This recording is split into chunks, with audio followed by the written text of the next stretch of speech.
Good morning, everyone.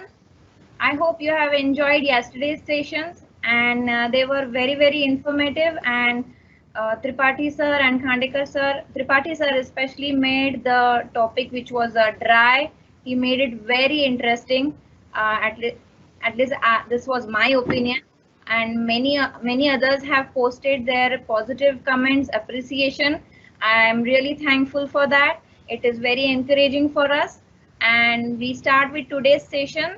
Today we have with us Dr. Shahir V. Gaikwad, uh, Assistant Professor from Parbhani Veterinary College.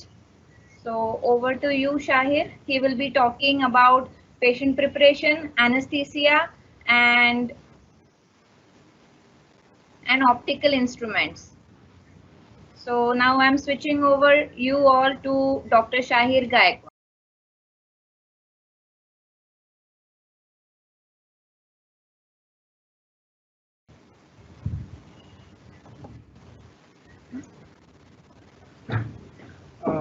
Doctor, share your presentation, please. Okay. It's shared. Uh, It's shared. it is shared. Just let me confirm on my mobile if the stream is updated.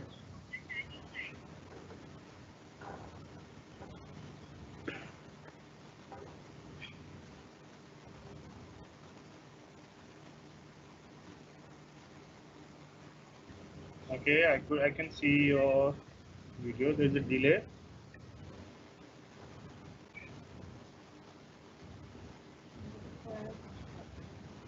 Okay, doctor, you are good to go. You are online.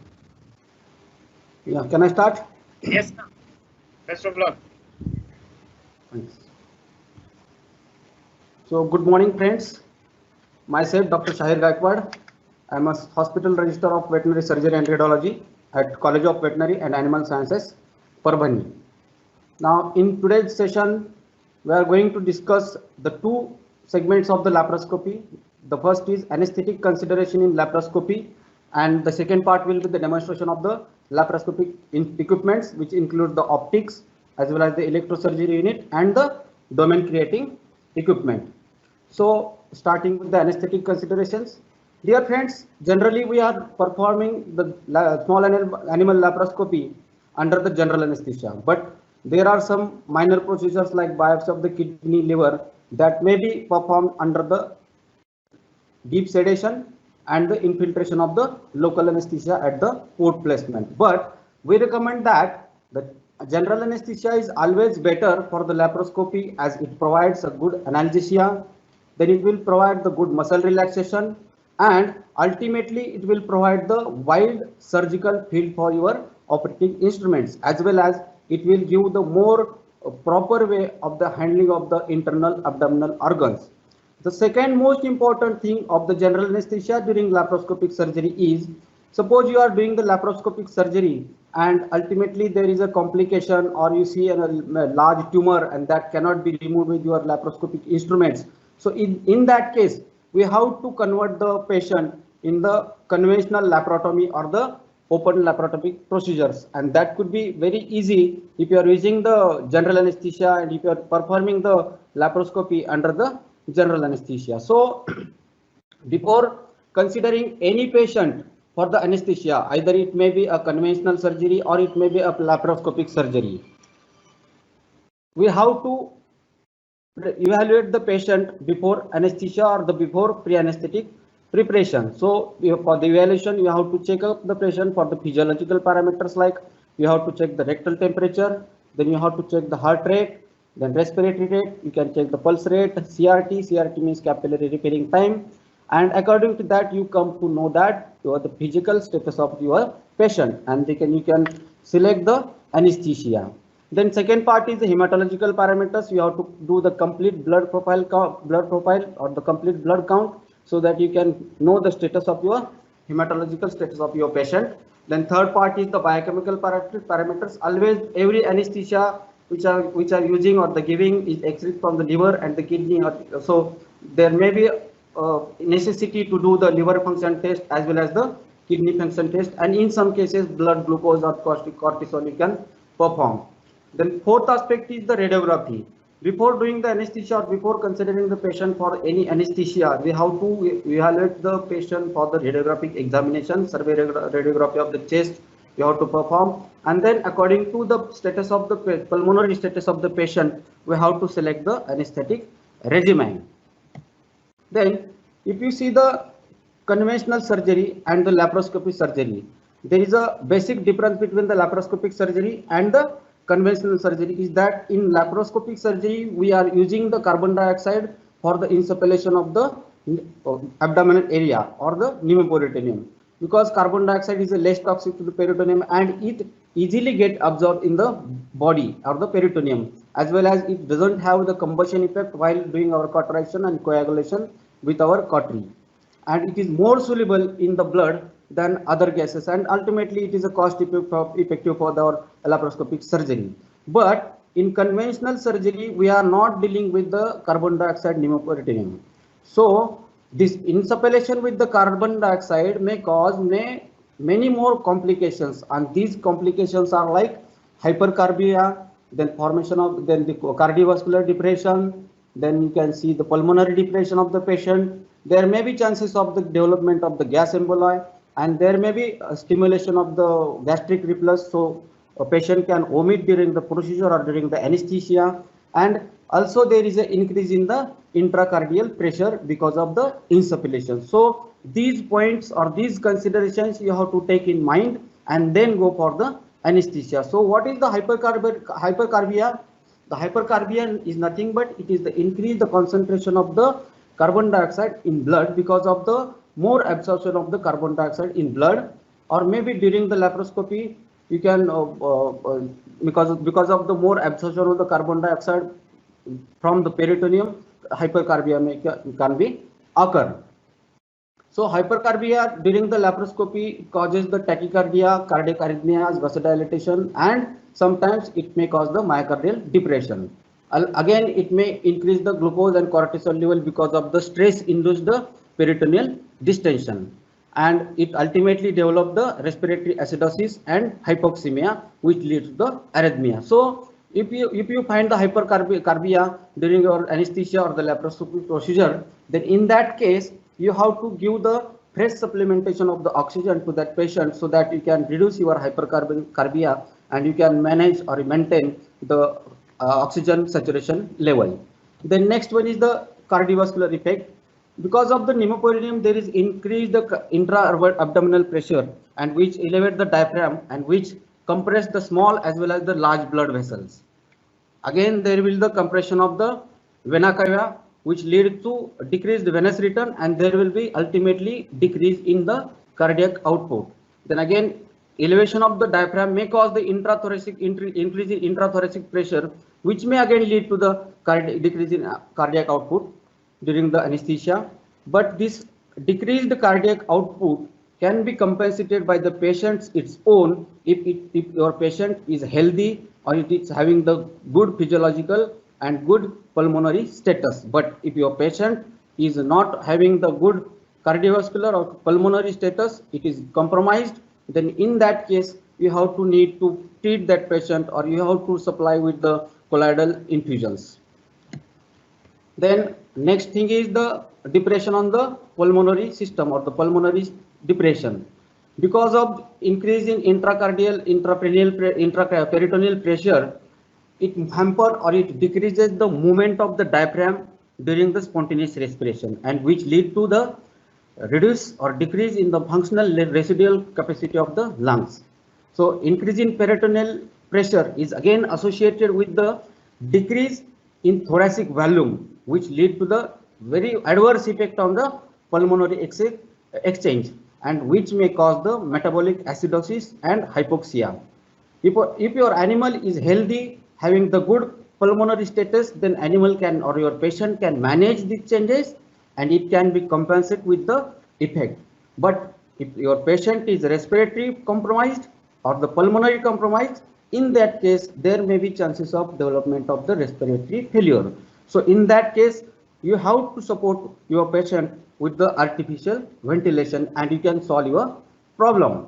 Then the next is there may be chances of the formation of the gas emboli because of the faulty insertion of your various needles into the blood vessel, or you can because of the large amount of the carbon dioxide may be observed through the peritoneum, and this gas embolism is the most complicated and dangerous complication in laparoscopic anesthesia.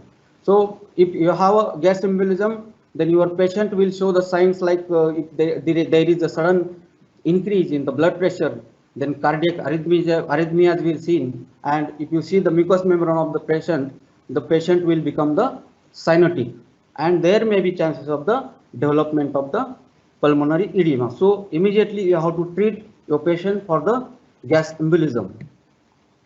Then there is again a effect on the gastric reflux of the patient during the anesthesia because of the increase in the intraperitoneal pressure.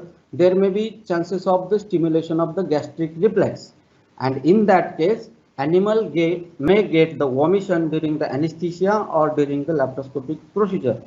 And suppose even though we are keeping our animal fasting for 12 hours and withholding the water for the 8 to 10 hours before the general anesthesia, there may be also again chances of the stimulation of the gastric reflex, and omission can occur. So we have to avoid that omission. You can give injectable like anti-emetic drugs during the pre-anesthetic procedure, and always always intubate your trachea with the endotracheal tube, so that there will be no chances of development of the aspiration pneumonia.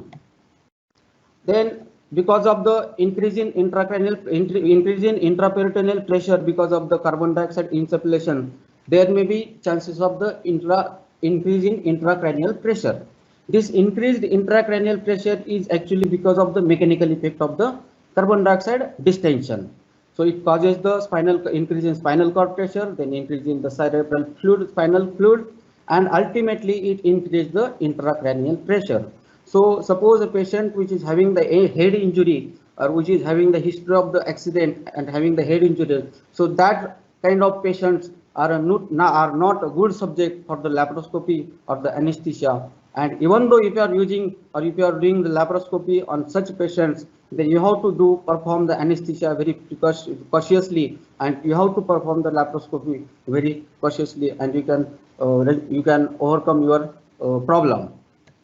So considering all these facts or the considerations during the anesthesia and pre-anesthesia, you have to use the pre-anesthetic drugs because of depending upon the availability of the drugs, and because depending upon the physiological and the health status of the animal or the patient during the laparoscopy.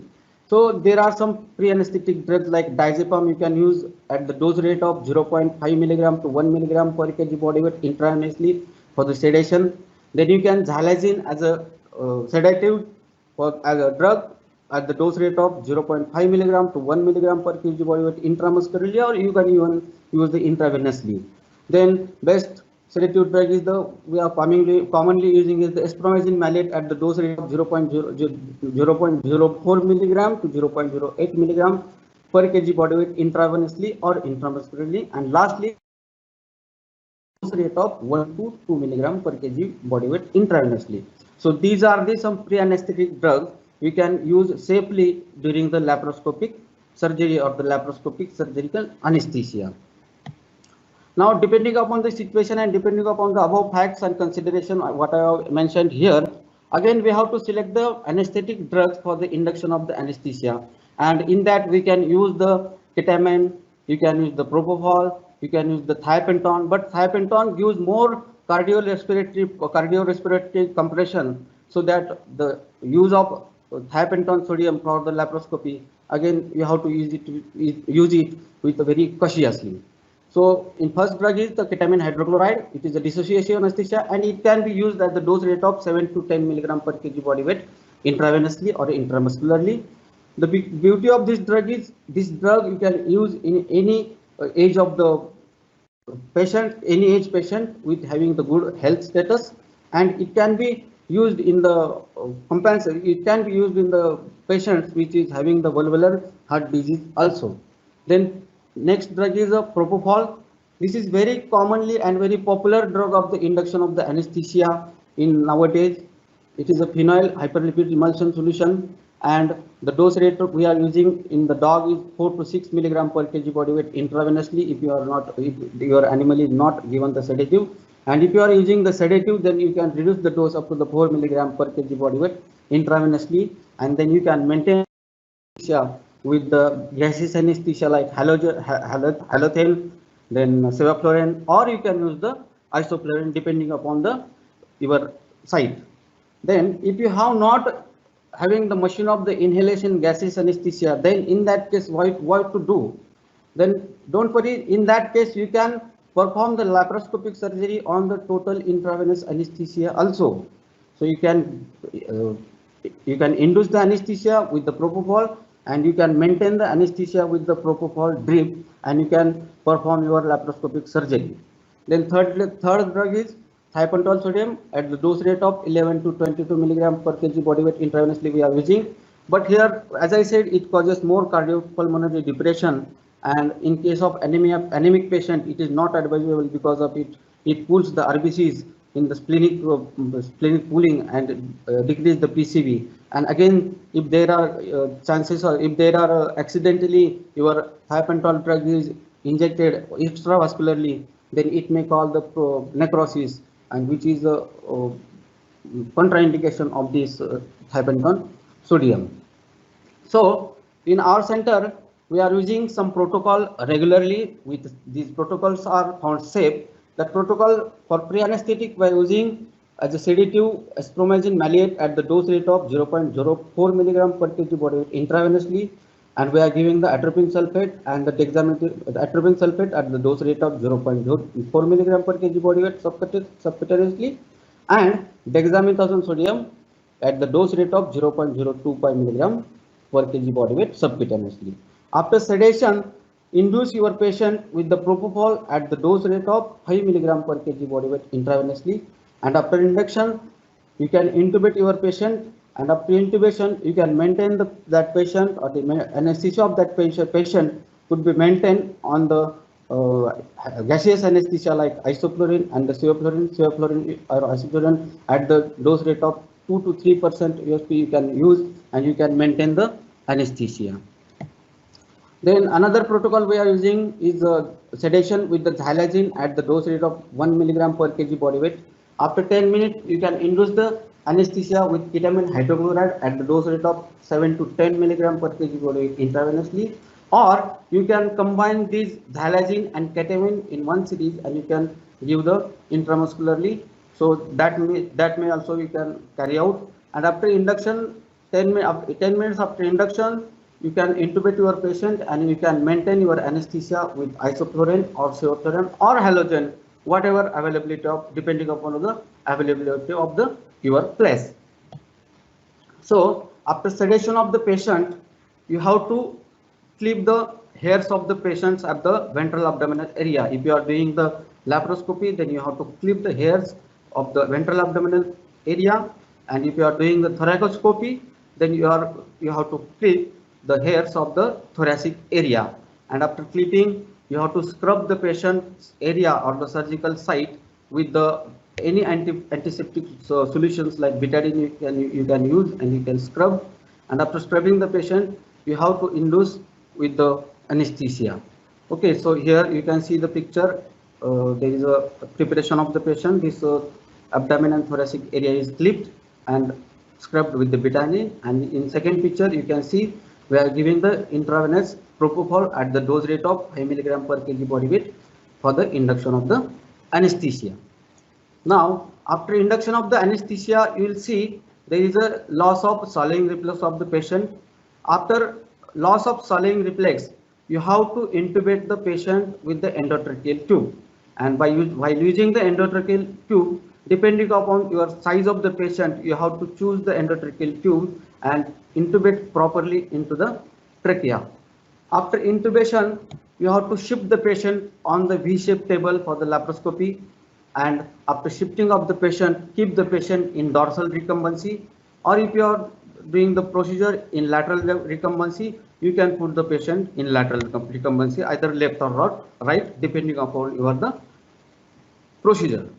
So then after keeping the patient on the laparoscopic table or the operation table, you have to drape the patient properly aseptically, and after draping the patient, this is our entire setup with the patient ready with the anesthesia, draping, and it is maintaining the anesthesia on this small animal anesthesia ventilator machine, and at the end you can see the laparoscopic trolley.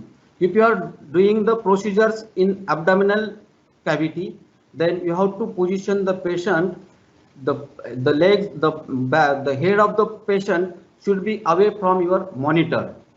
And if you are doing the thoracoscopic procedure, then the head of the patient towards the monitor of your laparoscope. And this is the small animal anesthesia ventilator machine we are using at our center for the anesthesia. And this machine particularly I have used for the thoracoscopy. Also, I did my PhD in thoracic disorders of the thoracoscopy in canine. In that, I have performed the lung biopsy, pleural biopsies, then for creation of the pericardial windows, then diagnosis of the pleura, then the biopsies of the pleurisy. So that in that case, we have used this machine along with the ventilator with the open chest condition for the thoracoscopy.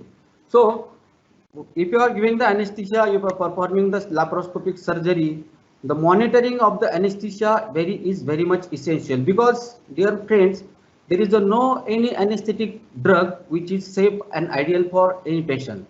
So it is the anesthetist or it is the anesthesiologist who makes that drug safer for the procedure or for the patient by monitoring all the vital parameters of the patient, starting from the pre-anesthetic up to the recovery of the patient. So we'll have to monitor all the vital parameters of the patients during the anesthesia as well as during the recovery of the patient. So that parameters you can monitor the electrocardiography and blood pressure with the ECG machine and non-invasive or invasive blood pressure monitor.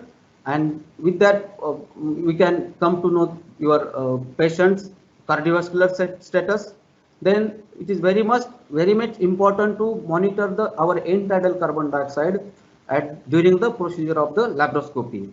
And your end tidal carbon dioxide should be in between the 35 to 40 millimeter of the hygrometer, and that is safe, and that may do not cause any hypoxia during the procedure. And again, you have to monitor the patient for the pulse oximetry or the oxygen saturation, and which may indicate the hypoxia. If the patient is hypoxemia, then the pulse oximetry can indicate that the oxygen saturation is lower, and in case you can start your regimen, or you start with treatment with the fresh oxygen, or decreasing the dose of the anesthesia, or starting with the artificial ventilation. So my dear friends, this is all about the anesthetic considerations of the laparoscopy or during the laparoscopy. And the second part of my presentation is a demonstration of the laparoscopic equipments, which includes the optic instruments, then our domain creating instruments, and the electrosurgery units. So now we will see the video of demonstration of these equipments. Arvind sir, please. Okay, give me a moment. I'll have to stop your sharing. Participants, you may see a black screen for a while. Just stay with us. And Shahir, your mic is on. Just more slides in the PowerPoint presentation, or is it? No, it's finished. It's finished. All right. Thanks a lot especially for taking the time and shooting the video, especially during the lockdown period.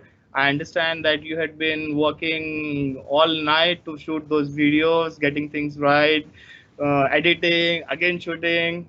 It's a very nice, informative video, and I would like to request the participants, if in case they were not able to listen to or see the video clearly, because there are a few issues, although it's only limited to some users, it's not limited to everyone. They can view the video again by going to our site, checking for the link or for the study material, and all the videos of yesterday lecture are also already uploaded to the YouTube, and the link has been shared. This lecture of this video and this lecture of Dr. Shahir Gaikwad will also be made available by 3 or 4 p.m. today. So please check the site for the update. Uh, Dr. Gaikwad, we have received hundreds of questions. Well, Okay. we do not have time to ask you all the questions, but let me try to see what all questions we can ask. Dr. Gaikwad, I'll just call you Shai. Shai, do you Yeah. recommend spinal anesthesia in laparoscopy as compared to general anesthesia? Yes, spinal anesthesia generally in human surgery, they are using the spinal anesthesia for the laparoscopic surgery as a diagnostic laparoscopy, as well as some minor procedures like biopsy. Again, in our field, the spinal anesthesia do not recommend because the spinal anesthesia may suppose you are in learning curve of the laparoscopy and you are doing the procedure and your procedure is not finished or you get any complications. So in that case, we need to operate that patient as a conventional surgery. So generally avoid the or in at initial stage you can use always the general anesthesia. Okay. Which patients are not suitable candidates for a laparoscopic surgery? See, the patients which are having the more cardiorespiratory depressions, like if there is a enlargement of the heart, pericarditis, then if there is a severe pneumonia, if the patient is very anemic, so that these patients generally, like a conventional surgery, you have to consider the health the status of the patients, and then according to that you have to decide the and you have to choose the patient. But rather, I'll say if there is a pericarditis or if there is a pneumonia, if there is a pleurisy, in that case also we have to perform the thoracoscopy. But while doing the procedure or while doing the anesthesia and thoracoscopy, we have to take the precautions of the anesthesia. And most critical part of the anesthesia is monitoring of your patient during the anesthesia. So if you are monitoring the patient very nicely with all vital parameters, then you won't be able encounter any problem during in that case also. Okay. And the cost consideration for an owner who is choosing laparoscopic surgery for his pet? Cross, I mean. Cost consideration like Yeah, economic. cost. Economic, see, the laparoscope set initially the cost is high. If you are setting your laparoscope, then your cost of operation is very less as compared to the conventional surgery. It is minimum than the conventional surgery. So at our center, we are operating the patients, all kind of patients, are all type of surgeries at the rate of 2,500 rupees only. Okay, I would just like to ask an add-on question. Can you give a estimate or approx number that that the private practitioners are charging for laparoscopic surgery outside in Mumbai area? No, I cannot comment on that, but But still, can you give a rough line? I mean, because 30 to 35,000. okay. So if someone is a laparoscopic surgeon, veterinary surgeon, then there are chances that he would be able to recover the cost of the instrument in short period of time. Yes, sure. Because And people nowadays people are willingly coming to us that our pet should be get by this laparoscopy technique because we get very small incision, very less stay in hospital, and rapid recovery of the patient, and less morbidity as well as there is no mortality also. So that nowadays pets owners are preferring the laparoscopic surgery rather than the conventional surgeries. why the head of the patient is opposite to the monitor? See, if you are doing the abdominal area, if you are doing the work in the abdominal area, in that case, your head is away from the monitor because you have to see the monitor and you have to enter into the abdominal cavity and you have to work.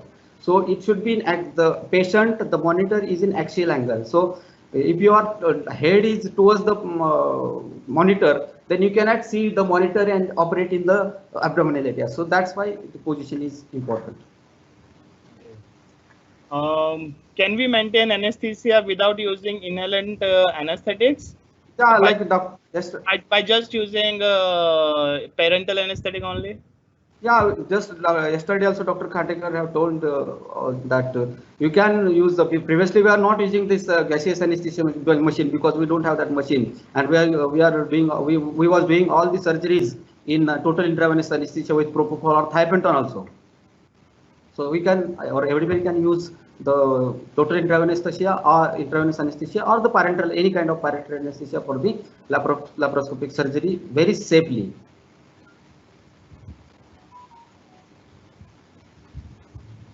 1 minute, sir. 1 minute, doctor. I'm searching the other questions.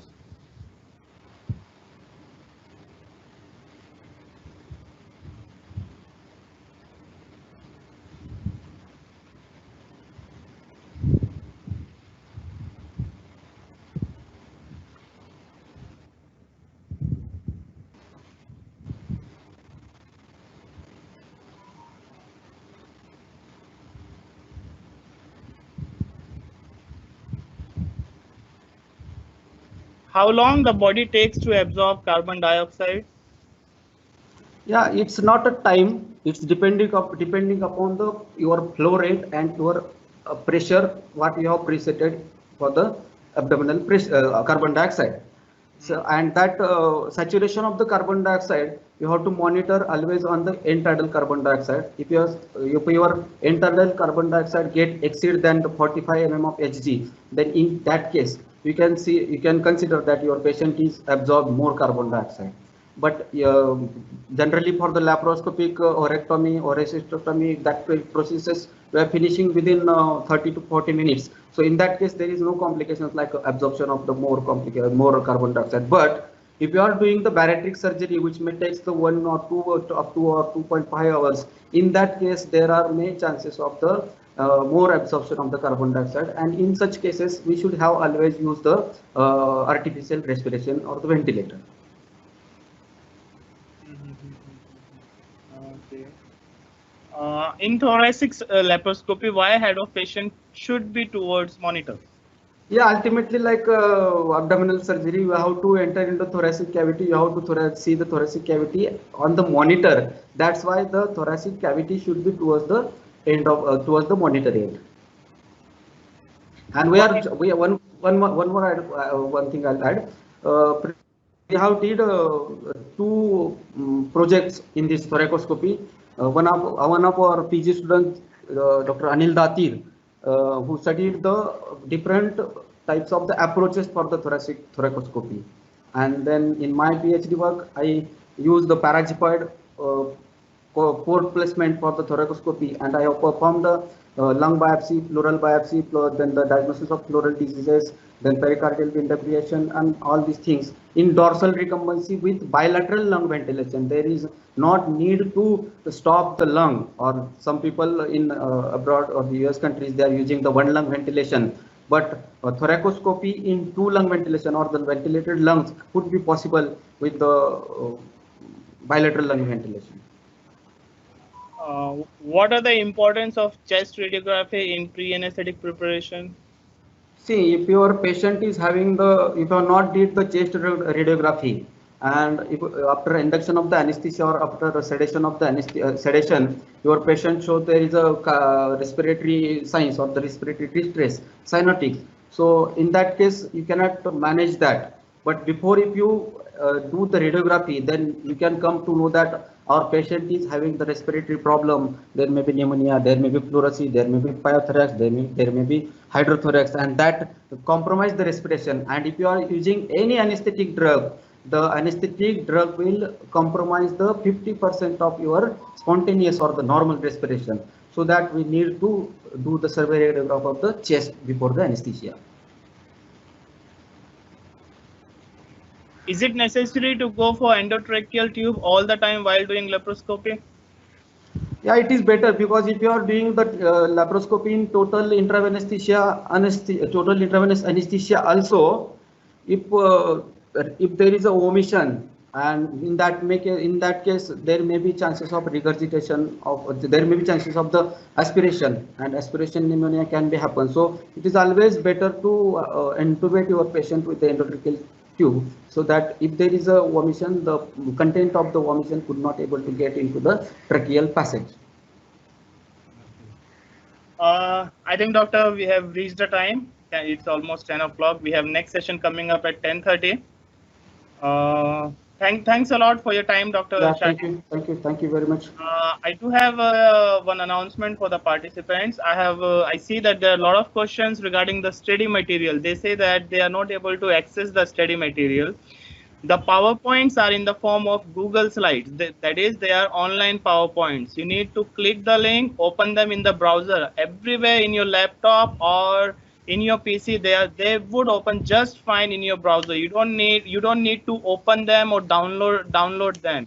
You can view them straight into your browser.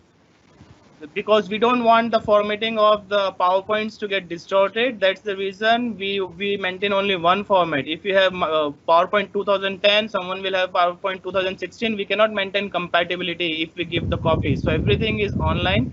Just click on those links, view them online. I will check how to use it on the mobile, but I think on the mobile also it should open just fine because they are all presented in a HTML format. So please, we have added the study section, follow it properly, open them in the browser and check them. We are not going to give any download files other than the training manual. If we are working on it, hopefully if we are able to complete, we'll certainly share it with you. But we are not going to give any downloadable format for anyone, because there may be changes to some versions and we cannot assure the quality when it comes to compatibility. So everything is online. Please bear with us. All right, Dr. Shahir. Yeah, thank you very much. Thank you all. Thank you. The session will continue. You can leave and rejoin the same link. That same link would be online. Thank you. See you at 10:30.